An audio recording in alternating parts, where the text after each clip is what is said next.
Hola, buenas tardes a todos. Hoy os traemos la píldora informativa de la primera parte sobre las rabietas. Bueno, esto generalmente lo hacemos con mamás y papás de los niños que vienen a nuestro centro, pero bueno, os comentamos un poco cómo lo hacemos. En primer lugar, empezamos con una lluvia de ideas y respondemos a la pregunta de qué entendemos por una rabieta. Aquí se crean debates en los que los diferentes participantes hablan sobre sucesos del día a día que les ocurre a ellos y a sus hijos. Ahora bien, vamos a analizar unos vídeos. Este es el primero de ellos. Habla sobre una niña de 2 años y, bueno, está presentando una rabieta. Entonces, generalmente le vemos y luego analizamos lo que vemos.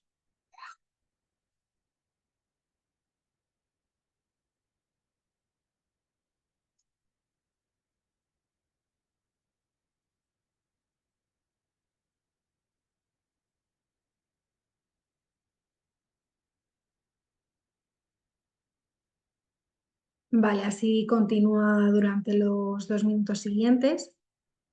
Y ahora vamos a ver el siguiente.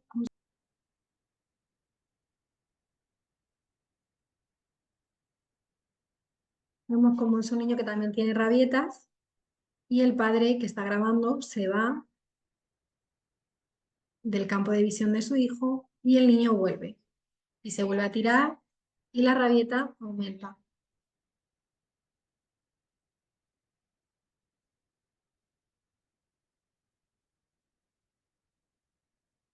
Se vuelve a ir,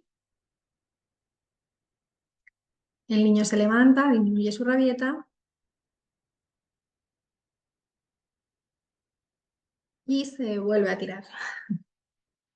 Entonces, bueno, generalmente lo que solemos hacer es analizar ambos vídeos y observamos que en el primero de los casos sí que la rabieta de la niña puede ser por algo más que le puede pasar, porque es un momento en el que la niña está muy tensa. Puede ser porque, bueno, vemos que sí que tiene lenguaje, que ahora hablaremos sobre eso, pero puede ser pues, porque le duele algo, porque no se siente a gusto por algo, o simplemente porque le hemos quitado algo y ella no quiere, porque de hecho dice mala, mala.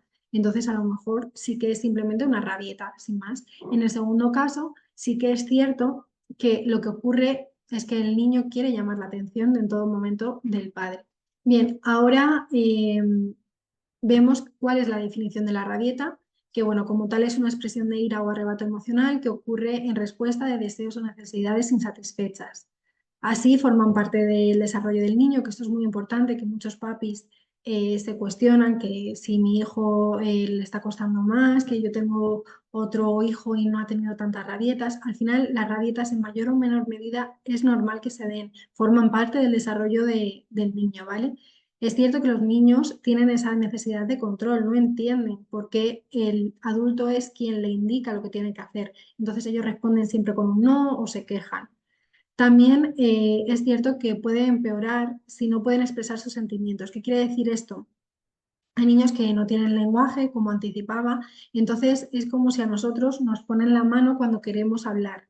Entonces eso generalmente nos puede producir ese nerviosismo o esa ira que al final influye en que todo vaya bien. Entonces, bueno, esto lo hablaremos también a continuación, pero bueno, que es algo que es importante decir, si los niños no tienen ese lenguaje, es importante dar una alternativa para que ellos puedan comunicarse con nosotros. Además, se destaca que el comienzo es de 12 a 18 meses y que empeora generalmente el pico es entre los 2 y los 3 años. Luego va disminuyendo poco a poco, pero bueno, a los 4, los 5 también puede que haya ese tipo de reacciones. Bien, ahora vamos a entender qué es lo que pasa en el cerebro de los niños, generalmente en la época cuando tienen esas rabietas. La parte prefrontal, esta parte de aquí, todavía no está desarrollada del todo. Entonces, esa parte se encarga de la toma de decisiones, del juicio, de la moralidad, y como tal, ellos no entienden si nosotros les explicamos o les decimos directamente que tienen que hacer algo. Ellos no entienden y para ellos es injusto. porque ellos actúan con la parte más primitiva de su cerebro, es decir, la parte más interna, ¿vale? La que se encarga de emociones más primitivas como pueden ser la risa, el llanto, la ira. Entonces ellos directamente reaccionan. Ellos no comprenden por qué mamá me tiene o papá me tiene que decir que me tengo que ir si yo no quiero. Entonces lo que hago generalmente es llorar para que ellos entiendan que no me quiero ir. Lo que pone aquí, lo que se destaca es que en niños más pequeños sí que está desarrollado, en cambio en la parte prefrontal no. Mira, a mí me gusta mucho esta metáfora, que es la metáfora del carruaje, que yo creo que explica muy bien qué es lo que pasa cuando hay rabietas. Os explico, el caballo es como el cerebro reptiliano e emocional, es decir, esta parte del cerebro, ¿vale? El cochero es el cerebro más racional y el ejecutivo, es decir, esta parte del cerebro, la de la corteza prefrontal. ¿Qué pasa? Que el destino solo se puede llegar con ambos. Cuando hay una rabieta, hay un secuestro emocional. Esto quiere decir que el caballo va directamente él sin rumbo.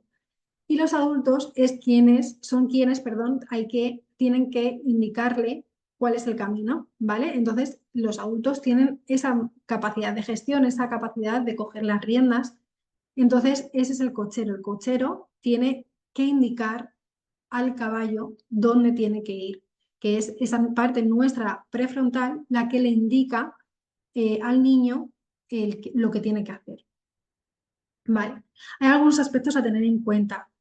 En primer lugar, se habla sobre cómo gestionamos una rabieta. Hay que intentar mantener la calma. A veces es muy complicado y hay situaciones en las que se complica mucho más porque puede ser en la calle, pueden pasar coches, puede estar en peligro el niño. Entonces, lo primero que tenemos que hacer es salvaguardar la seguridad del niño y además intentar mantener la calma para que no todo se complique más, ¿vale? Es importante no gritar y además es importante poner límites, ¿vale? Hay que intentar hablar con ellos con frases cortas y concisas y bajarnos a su nivel, agacharnos, porque si al final estamos nosotros en una posición de seguridad, ellos al final van a reaccionar peor. Bien, lo que decía de las frases cortas y concisas es importante porque si nosotros les damos una explicación muy alargada, ellos no lo van a entender. Tiene que ser algo muy directo y que lo puedan comprender. Bien, sí que es cierto que hay que tener mucha empatía con ellos, ¿vale? Intentar mostrar ese interés y que entendéis por lo que están pasando, ¿vale? Por ejemplo, aquí hemos puesto un ejemplo que dice, lo entiendo, a mí también me gustaría jugar con X o jugar ahora, pero nos tenemos que ir porque mañana hay cole, por ejemplo. Hay que ofrecerle alternativas, ¿vale? Cuando lleguemos a casa podemos ver la serie que te gusta y si el niño continúa igual, es importante tener una consecuencia directa. Vale, no te preocupes, tú continúa así, pero entonces no podremos ver la serie. Esto es algo que creo que hay que tener en cuenta para poder sobrellevar un poco ese tipo de rabietas. Pero hay otros aspectos que también son importantes. Hay algunos niños que aceptan el contacto físico, como por ejemplo las cosquillas, el tacto profundo, etcétera, pero hay otros niños que no. Por ejemplo, eh, hay momentos en los que el niño estará con una rabieta y puedes utilizar el humor y puedes hacerle la broma de hacerle cosquillas y para conseguir redirigirle un poco, o el tacto profundo, que es por ejemplo abrazarle muy fuerte para que se regule un poco, pero hay otros niños que rechazan continuamente ese contacto. De hecho, si les tocas o solamente con tocarles pueden reaccionar peor. Bien, a otros simplemente con la voz, ¿vale? Que lo he puesto ahí, les puede molestar que hablemos. Simplemente con la voz les molesta. Incluso si cantas para intentar redirigirle, también les molesta. A otros, en cambio, les puede gustar. Hay otros, por ejemplo, que hay que intentar tener un poco un control del ambiente en la medida de lo que podamos, porque les pueden afectar las luces, los sonidos fuertes, entonces esto les puede alterar más. Pero en cambio, esto también es importante saberlo, porque, por ejemplo, para regularse, a lo mejor necesitamos bajar la persiana y crear un ambiente tranquilo para él, para que él poco a poco se vaya regulando. Por otro lado, pueden aceptar o no el movimiento. Por ejemplo, hay algunos niños que si los meces se pueden calmar, otros niños que a lo mejor saltando, por ejemplo, nosotros que aquí tenemos una cama elástica, puede ser útil para ellos. Hay otros que, por ejemplo, con un taburete, que también tenemos aquí y hemos visto que puede ser útil, y otros, por ejemplo, con un columpio. Bueno, estas son algunas estrategias, pero en las siguientes sesiones, como pongo aquí, vamos a ver técnicas de modificación de conducta.